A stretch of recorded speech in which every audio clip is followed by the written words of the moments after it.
She married the man she swore she would kill.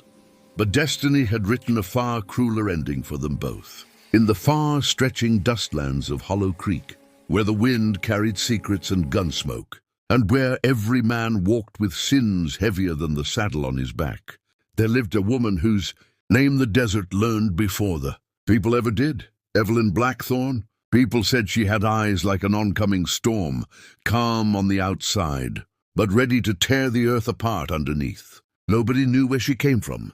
Nobody knew her past.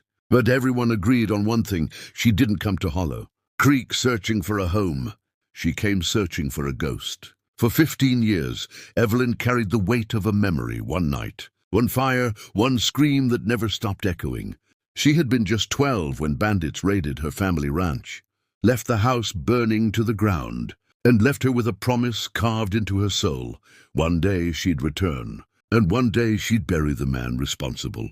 That man had a name carved into the legends of the West: Cassian Ward, a gunslinger turned land baron, feared across counties, respected by sheriffs, and hated by the dead. He was the kind of man mothers warned their sons to never cross. But fate is strange, especially in a land where justice is slower than the sunset.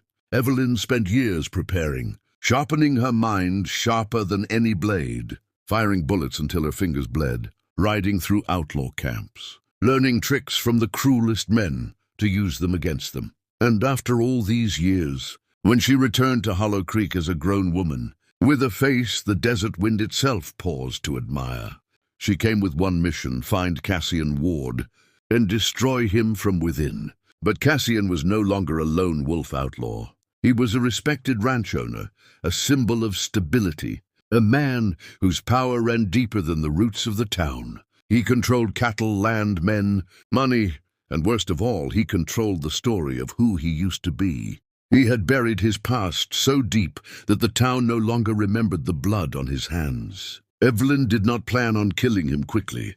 No, she wanted something far slower, a punishment that stripped him from the inside, a revenge worthy of the fire that ate her family alive. So she walked into Hollow Creek like destiny wearing a dress. And when Cassian Ward first saw her, he felt something he hadn't felt in years: danger disguised as beauty. Within months, Evelyn became the town's most whispered name. She was kind but mysterious, fragile but unbreakable. Cassian was drawn to her. Like a moth to the flame, he didn't yet realize was meant to burn him. And Evelyn? She played her cards with a smile that hid her rage. Cassian would ride by her porch every morning. He'd tip his hat, offer help, offer protection, offer more. Evelyn refused at first, letting him chase, letting him fall, letting him believe she was the light missing from his life. And slowly, carefully, she made him think he had chosen her, when in truth she had chosen him long before he ever laid eyes on her. Months passed. Whispers grew.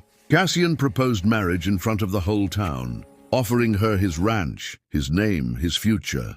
And she accepted, with a smile that masked the storm she carried. And so Evelyn Blackthorn married the man she had sworn to kill. But revenge is never a simple path. It's a road with broken signs and unseen cliffs. When Evelyn entered Cassian's grand ranch house, his empire, she began her silent war. She searched, she listened, she watched. Every drawer, every locked box, every old letter.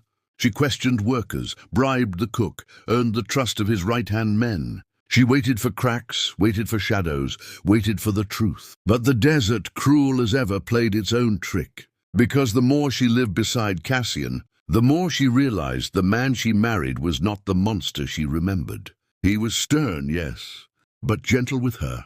Harsh with his men, but never unjust. Haunted by something in his past, too. Something he never spoke of. At night, he'd sit by the fireplace staring into flames with eyes full of ghosts. Evelyn watched him, confused by the man he had become. He wasn't the ruthless murderer she had replayed in her nightmares. He was just human. That scared her more than anything. But then one night she found the truth. In the cellar, hidden behind a false wall, was a box. Inside it, old wanted posters, blood-stained bandanas, a sheriff badge cracked in half, and a journal. Cassian Ward had not been the leader of the bandits who killed her family. He had been one of their prisoners, forced to ride with them. He escaped weeks later and spent the next decade hunting them down one by one. He had killed the gang's real leader 4 years ago. The man Evelyn had sworn to kill was already dead. Her world shattered. Her revenge was aimed at the wrong man. And as she read Cassian's final journal entry, written the night before their wedding, her heart trembled. If she ever learns the truth, I hope she can forgive me for surviving when her family didn't. I've loved her from the moment she walked into town. If my past takes her from me, let this be my final confession, that I only ever wanted to save someone because I couldn't save myself. Evelyn's knees hit the floor. Her breath broke. Her hate melted into grief. She had married him for revenge and found a man drowning in guilt. But the story wasn't done, because the last surviving member of the old gang, the most dangerous one, had returned to Hollow Creek. And he knew Evelyn was alive, and he wanted to finish what had started years ago. Evelyn and Cassian's lives collided not in hatred, but in a fight for survival. When the outlaw attacked the ranch at midnight, flames rose again. The same flames Evelyn had seen as a child. Cassian shielded her. Evelyn fought back fiercely, and together they killed the man who had destroyed both their lives. In Decision, the burning light, Cassian fell to his knees, bleeding. Evelyn held him, tears on her face. "I came to destroy you," she whispered. "And I came to love you," he replied, voice fading. "But I don't want your forgiveness. I only want your future."